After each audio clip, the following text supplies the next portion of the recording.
I was clinically dead for exactly 7 minutes on the day America celebrated freedom.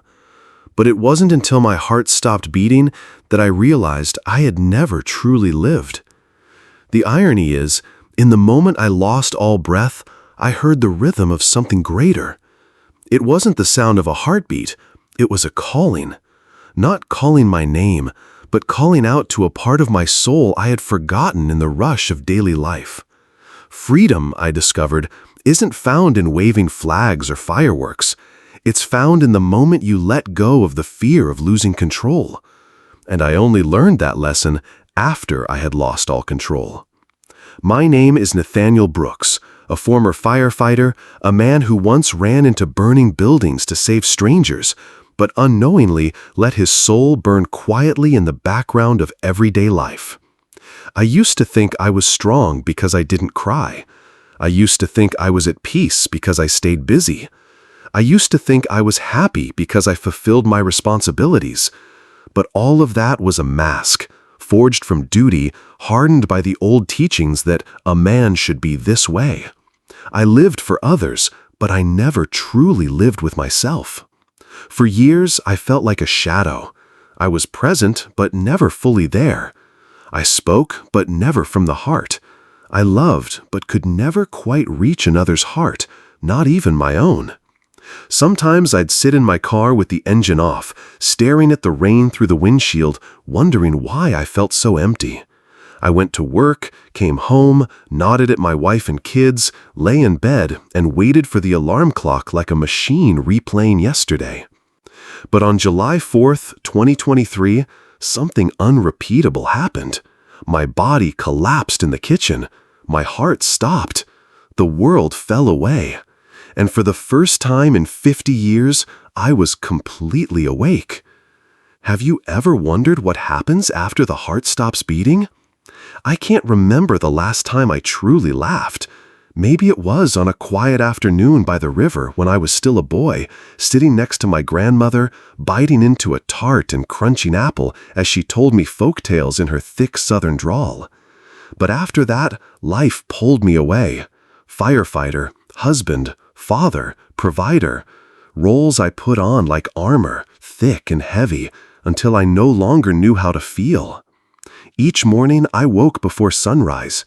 Each night I went to sleep after my wife and kids were already deep in their dreams. I saw them, but I couldn't see myself. I heard their voices, but I could no longer hear my own heart. My days were ruled by schedules, checklists, routines, drills, reports, and duty. I faced fire every day, but no one knew there was a fire inside me, slowly dying out. No one saw it, not even me. There were times I thought rest would be enough. A short break, a trip somewhere, something to shake the numbness. But the cycle always returned. I felt cold in a warm house, lost inside a whole family, tired inside what should have been peaceful sleep. Nothing traumatic had happened, nothing was missing, yet I still felt like I was fading, piece by piece, day after day. The only thing that kept me going was the memory of my old partner, the one who gave his life in a fire I should have gone into. I convinced myself I was living for him, that his story wasn't finished, and I had to carry it forward. That belief became my armor, and I told myself I couldn't fall. But I forgot something important. Living for someone else isn't the same as living with your soul. Then came July 4th. I woke that morning with a weight in my chest I couldn't ignore. The pain wasn't like before. It moved from my chest to my shoulder, into my neck, down my back. I stumbled into the kitchen, gripping the edge of the table, squinting against the morning light. And then, suddenly, all sound disappeared. I couldn't hear the fan. I couldn't hear the TV.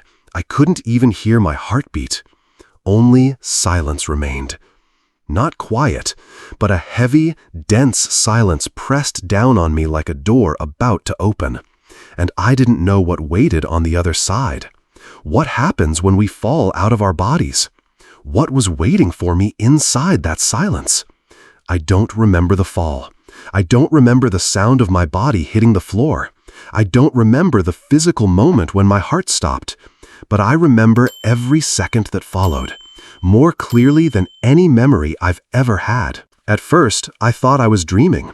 There was no light, no sound, no shape, just a thick darkness, not cold and not warm, not cramped and not vast, but enough for me to realize I still existed without a body. I couldn't lift my hands, couldn't take a step, yet I was present, clear, aware, strangely conscious. Then I began to hear a strange sound. It wasn't a voice, not wind or music. It was the sound of memory, a wordless melody woven from forgotten moments. My daughter's laugh when she was little. My grandmother is calling me in for dinner. The slam of a door was the night I argued with my wife. All of it echoed as if the universe were replaying my life story, but this time without judgment. Then I began to move, not flying, not floating, just pulled gently, like a thread being drawn forward, and there was no resisting it. I didn't know where I was going. There was no destination, no map, only a quiet and certain pull, as if an invisible hand were guiding my soul into the deepest part of the universe. I didn't feel fear. On the contrary, for the first time in my life, I felt safe. No more pain, no more worry, no more roles to play. I was no longer a firefighter, no longer a father, no longer a husband. I was simply me. Something more original than any title I had ever worn. Just when I thought I might dissolve into nothingness, a light appeared. It wasn't a blinding light like people describe. It was dim, warm, like the glow of a lantern in fog. And I was drawn to it without resistance, like a child being called home. I didn't yet know that behind that light were souls who had been waiting for me for a very long time. My grandmother, my old partner, and a small four-legged soul I thought I had forgotten. The light carried me through a wordless space where time felt suspended, as if the universe itself was holding its breath. I didn't walk, yet I moved forward. I didn't call for anything, yet all that was familiar began returning to me like waves washing onto shore. And then I saw her. My grandmother stood there, not old, not young, no longer in the shape I remembered, but I knew it was her. Not because of her face, but because of the feeling. That feeling of safety, of forgiveness, of coming home. She didn't speak. She just looked at me with that same smile she used to give when I fell as a child, and she reached out her hand. And just like that, I broke open. All the years of holding back tears behind laughter came pouring out in a silent storm. I collapsed into her without needing arms. I heard her without needing words. It was her presence, full and gentle, enough to make me remember who I was. I didn't know a soul could cry, but I cried, not with tears, but with a kind of flood that poured out from the deepest core of me. As I embraced my grandmother, I didn't just feel love, I felt the forgiveness I had never dared to ask for. Years ago, I left home after a bitter argument. I had shouted, "You don't understand me. All you ever do is lecture." Then I walked away without ever saying I was sorry. She passed away years later before I found the courage to return. I carried that regret through my entire adult life, buried it in silence like a scar no one was allowed to touch. But here she was, standing in front of me, simply shaking her head as if none of that sorrow mattered anymore. No one is perfect, my dear. Love exists to forgive, and forgiveness exists to set us free.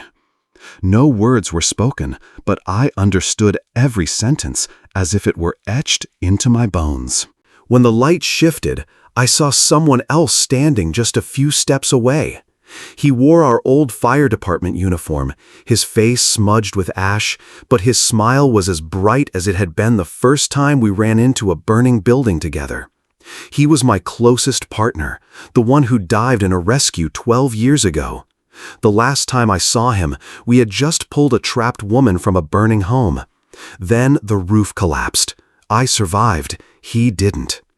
I carried the weight of that moment ever since, believing I owed him my life. Believing that if I had been better, faster, more alert, maybe he would still be here. But he just stood there, nodding. No blame, no anger, only forgiveness. And without words, I understood he wanted me to let it go. I didn't need to speak to hear him say, "You lived for me, now live for yourself." When I looked into my old partner's eyes, I saw more than his smile. I saw that every year I had tried to live the life he never finished. He once told me that if he did not make it home, I should promise to live as though he had never fallen. I thought I had honored that promise, yet I had only survived inside guilt. I turned his death into my lifelong sentence. Now he was simply telling me that he was already free, and it was my turn to be free. No one could unlock my chains except me. Before I could react, a surge of energy raced toward me, and my soul vibrated once. A small brown dog with bright, starry eyes bounded up. It was Sam, the pup I had raised, the one I used to hold as I slept, the one I tearfully let go when the veterinarian gave the final injection. I feared Sam had forgotten me. Instead, he recognized me from a distance. He did not need to bark. I did not need to call. We only needed to be together again. Sam curled against my chest just as he had on lonely nights when he sensed the silent tears I never allowed to fall. I could not stay with him at the clinic on his last day, but now he was here without a trace of resentment, loving me as if nothing had been lost. Maybe animals are the only beings that love without conditions. 3 souls, 3 kinds of love, 3 memories I thought were gone, yet had waited patiently for me. I realized that love does not vanish when a life ends. It only changes form, moving from words to energy, from gestures to presence, from sorrow to compassion. In that instant, I understood that love is not a chain, but a bridge. It links past to present, the living to the departed, my surface self to the truest part inside. The bridge appears when we dare to step into our inner darkness and find that the light is not at the end of a tunnel, but already within. I once lived as if time were endless. I left anger for tomorrow, forgiveness for later, affection for a more convenient moment. I now know time has no edges. When the heart stops, you do not receive 1 extra minute for words unsaid. If there is something you need to say, speak it now, because you cannot be sure you will return as I did. I used to believe love had to be held tight. Now I know true love remains even when we release our grip. I used to think the departed were gone. They are simply standing on the far side of a thin curtain, waiting for us to open our hearts wide enough to see them. As the light around me began to soften, I heard a question that came from nowhere yet echoed in my chest. If you go back, will you live differently? I had no time to answer with words, but my heart answered first. I thought I would stay there forever, in that place with no pain, no anger, no expectations or disappointments. Only stillness as tender as a mother's embrace, wrapping around me with a kind of love that needed no reason. I could no longer see my body, but I had never felt more clearly myself. No noise, no deadlines, no pretending to be okay. In that moment, I was simply me, nothing more, nothing less. And then something began to appear. Not a voice, not a light, but a presence. An ancient, quiet, all-knowing wisdom. It didn't ask, "Do you want to go back?" It simply whispered into the deepest part of my being, "If you return, how will you live?" That question was like a great mirror reflecting my soul. I saw it all. Every time I said I was fine when I wasn't. Every time I stayed silent when I should have spoken the truth. Every time I pulled away out of fear. Every time I looked at the people I loved but didn't see them. Everything rose to the surface, not to accuse, but to remind me that I had been alive, but I had not truly been present. I began to cry, not from regret, but from the overwhelming sense of forgiveness. I understood then that no one was holding me there. No one was forcing me to return. The choice was mine. And I saw clearly, the point of those moments on the other side was never to escape life, but to return with a more awakened heart. In the quiet of my soul, I whispered a kind of vow. If I go back, I will live differently. Not more perfectly, but more honestly. Not stronger, but more open. Not with less pain, but with the courage to stop running from it. As soon as that thought formed, the light around me began to dissolve like morning mist under sunlight. I felt a soft pull, not forceful, just gentle, like someone opening a door to let me walk back through. Then I fell. Not fast, not painful, just the feeling of being placed gently back into my body, like a leaf settling back to its roots. The long beep, the chill of the emergency room. My eyes opened, and the first thing I saw was the harsh fluorescent light on the ceiling. The doctor jumped, the nurse cried out, and I smiled. I smiled while they were still trying to understand, because I knew I had not just come back to continue, I had come back to begin. Waking up in the emergency room was the strangest feeling of my life. It was not because I had just been revived. It was because I was no longer the man who had collapsed a few minutes earlier. They called me a miracle case. The doctor said my heart had stopped for 7 minutes. He asked if I remembered anything. I looked at him and said, "I do not remember with my head. I remember with my heart." On my first day home, I sat alone on the front porch for a long time. The sun dropped slowly. Birds crossed the sky just as they always had. Nothing outside had changed, yet everything inside me was different. Every sound I once ignored now rang like a symphony. My daughter's footsteps on the stairs. My wife is cooking dinner in the kitchen. The neighbor is watering his garden. Each sound seemed to say, "Thank you for coming back." I began to slow down, not because I was weak, but because I understood that every moment deserves to be lived fully. I practiced listening instead of rushing to give advice. I held my children longer instead of a quick pat on the back. I wrote a letter of apology to my grandmother, took it to her grave, and read it aloud from the heart. On my first day home, I sat alone on the front porch for a long time. The sun dropped slowly. Birds crossed the sky just as they always had. Nothing outside had changed, yet everything inside me was different. Every sound I once ignored now rang like a symphony. My daughter's footsteps on the stairs. My wife is cooking dinner in the kitchen. The neighbor is watering his garden. Each sound seemed to say, "Thank you for coming back." I began to slow down, not because I was weak, but because I understood that every moment deserves to be lived fully. I practiced listening instead of rushing to give advice. I held my children longer instead of a quick pat on the back. I wrote a letter of apology to my grandmother, took it to her grave, and read it aloud from the heart. I returned to the firehouse after a few weeks, not to resume the old routine, but to share my story. I told my crew about the partner we lost, about a light no siren announces, about a love that does not need a body. For the first time in years, I watched strong men wipe tears from their eyes. I started something I had never done before. I kept a journal. It was not for anyone else to read, but for me to meet myself on the page.